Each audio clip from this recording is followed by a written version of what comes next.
if not the storyline, then side quests are probably my favorite thing about this game.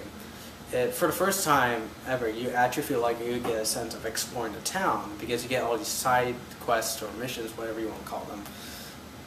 But it encourages you to look around town and like solve all these little stories, mysteries, puzzles, and whatnot. It feels like a real town for once. Like in the original games, it's rather more linear. You get to walk around town, sure, but you're really only going in like one place, and then you're searching that one building. But this time you get that, but you also get all these other tiny little like places you get to go to and do all these rather interesting side missions. And honestly, these side missions feel a lot more like what Silent Hill was supposed to be, or it is supposed to be. Like the main storyline, like the gameplay, and when playing this game for the main story, it has its own identity, but sometimes doesn't feel quite like Silent Hill. But yet, when I play the side missions, I feel I get a greater sense of that I'm playing a Silent Hill game. I don't know if anyone else thinks that or not, but that's what I think. I really enjoyed them. There's like, I think one of the aspects of the side missions that I enjoy so much is the fact that, you know, since it feels so much like Silent Hill, the reason for that is that the main storyline's gameplay is a little more in your face at times in terms of the scare tactics and everything else. Sorry.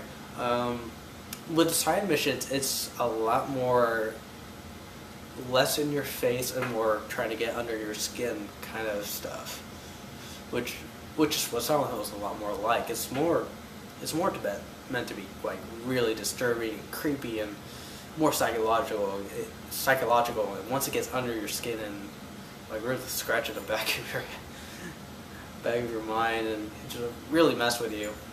And I do think that the side missions really accomplish that. There's one mission where you're trying to find this lost autistic girl, and the only way to find her is via these coded flags that are scattered around the town.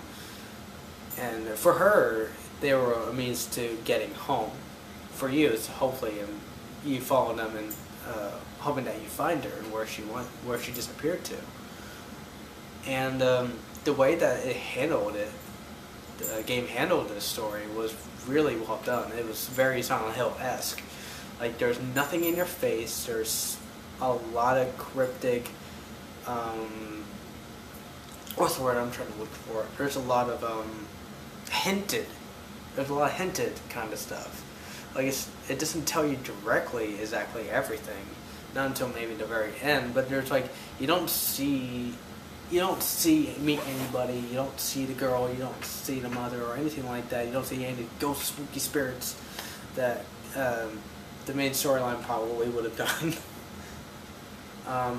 No, you don't see any of that. You just get like little hints and you get notes that kind of tell you about other characters and what happened, what may happen, and then once you're looking around the apartment where this girl used to live, you know, you just hear all these noises and creepy stuff like that. You know, it's just a lot of like little more creepier things and less in your face, and I really like that. And that's what most of my experiences were with the side quests in this game. So yeah, to me the side quests are one of the greatest aspects, and you know, just getting that sense of actually exploring and being lost in this town is, yeah, this is the first time I ever kind of felt like that. I had that sense before, or sense ever in any Silent Hill game. So I give them kudos for that. I hope they kind of do that in other Silent Hill games. I think it was a great addition. I would say I would go back and play the game just for the side missions, because I really don't want to play for the storyline. I mean, I guess I have to play through the storyline to a certain degree in order to play all the other side missions. I really don't want to play this main storyline again. Not for a long time, at least. Yeah, and with the main storyline, the gameplay is rather different because it's a little more, I don't want to say linear, but there are, you get your monsters attacking you and then you have to fight or run, and that's where the problems really kind of start. The fighting mechanics in this game are not necessarily bad, or at least the idea of it's not bad. It's just it wasn't executed very well. Like the idea of it being mostly a survival game, like it's a natural survival horror game where you don't usually want to fight all the time. I like that. You sometimes want to just run away from the situation and fear for your life. That makes sense to me. I like that idea. The problem is the actual mechanics of defending yourself or fighting monsters in case you're closed in are very clunky and awkward. Mostly because the button layout doesn't really seem to, it's very different from most games. Yeah, I think I was trying to think of why it was so awkward, and usually when you get like a shooter game or anything like that, it's usually you have your arms around the controller and your hands and fingers are naturally placed around certain buttons usually. You get like your main, I don't know, for PS3 controller would be like the X button, your thumb would be near that, and then your two index fingers will be around the shoulder buttons. Or your thumbs would be either on the X or the analog sticks, kind of like a naturally fitting, that's where your hands would naturally fit. And I think when people develop games, that they would try their best to use the actions that you would use the most on the buttons that you would naturally be closest to. Like, say, if you wanted to press A to open doors or check things, you would be constantly pressing A. It's a more comfortable kind of thing. Same with shooting, you would have your fingers on the shoulder buttons, and you would be pressing those to aim and then to shoot. It would make sense, but with this game, it's kind of like it's all over the place. And I think that's why it's so awkward, because I think you do have like an aiming or a lock button with one of the shoulder buttons, but then you have to press like the square button, which is kind of off. And it's never usually like that, especially with a lot of modern games these days. So and not only that, the lock-on system is kind of annoying at times. And also you have to block, and that's an entirely different button that's also off. So I don't know, it just doesn't work. Thankfully, for the most part, you can just run away, and that's fine. The monsters are really stupid, so you just run away. Except the very ending, where it kind of forces you to kind of face monsters, and that's where I think that's definitely where I was getting a little more annoyed at it, because I had no choice but to fight monsters, and I did not care for it. The last part, just seeing the dragon was just kind of like, because at one point you seem like you're about to escape Silent Hill, and then you're like, alright, well maybe a few other things after that, but then you get this whole other hour or two, or hour, maybe just hour, just worth of gameplay to go through, and that's really, I did not enjoy it at all. It seemed to really drag. I wanted to be done with the game at that point. So, what was another thing I wanted to talk about? I'm losing my voice now. Okay, yeah, there are a lot of technical issues too with this game. A lot of frame rate drops. Unlike Silent Hill 3 for the HD collection, this game does slow down, but I mean in a way that it slows down. It slows down a lot, and the frame rate stutters, and the game constantly loads and saves. It's a mess. It's extremely jarring. Like, even if you're like, let's say, sorry, if you're outside in the town and you go inside a building, you get a loading screen. Okay, that's fine. I get that.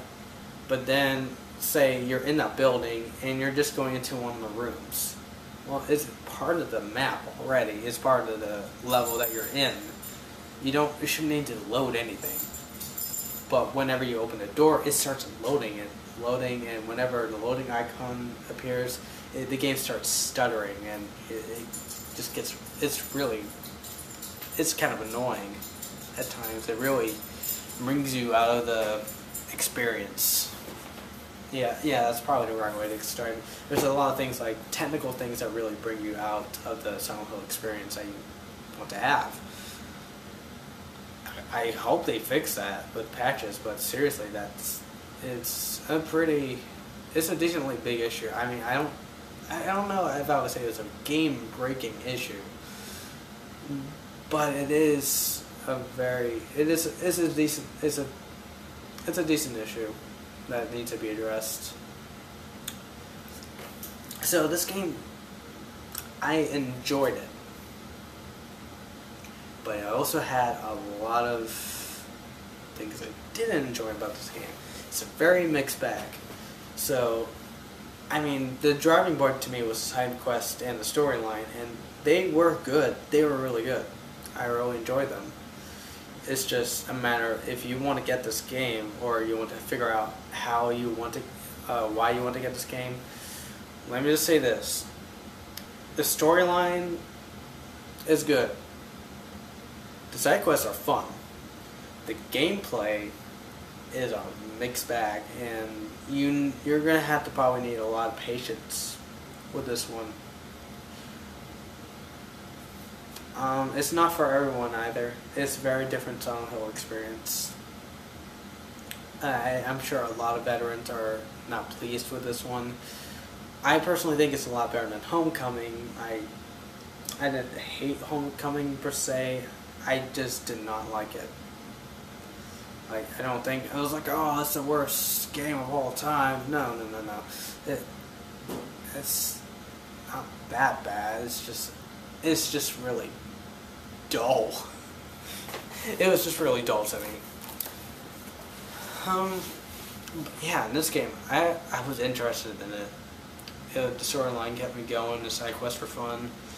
I just had to deal with the game mechanics, and that was it. It's not too bad. It's not too bad. It just, around the ending, maybe it's just me. I really got annoyed with it because I had to face numerous monsters and I had to fight them. Fighting is not the gaming strong point. So that's why I kept on getting killed or getting screwed over a lot because of that. So at least around the ending, you're going to need to have a lot of patience. And that's about it. I mean, and keep your mind open to this game. I mean, when you put the game in, you're going to get the Korn song. And for the most part, that's only at the very beginning, intro, cinematic, and I don't remember. I think it plays for the ending credit sequence as well. But honestly, it's just tiny things here and there are a little like, probably don't keep that in there. But for the most part, it's not bad. It's pretty good. It's okay. Okay. I think they could have done better. But for what it is, I enjoyed it. And I think if you keep an open mind to it and have a lot of patience, then you could as well. I would definitely wait for the price to go down, or maybe just rent it if you can. I'm not exactly sure if I would agree at getting it for the full price as it is right now, especially since there are a lot of technical issues with it. So I would wait until you know for sure that these issues are fixed, or until the price goes down. And if you can, just rent it. It's worth a rental, definitely. So that's my thought about it. I don't think it deserves all the flack it's getting right now. I actually think it tried. It failed in some aspects and succeeded in some. It's good and bad. But I think it was a much better Silent Hill experience than Homecoming. And that's okay with me. So that's my opinion. I'm sticking to it. So thanks.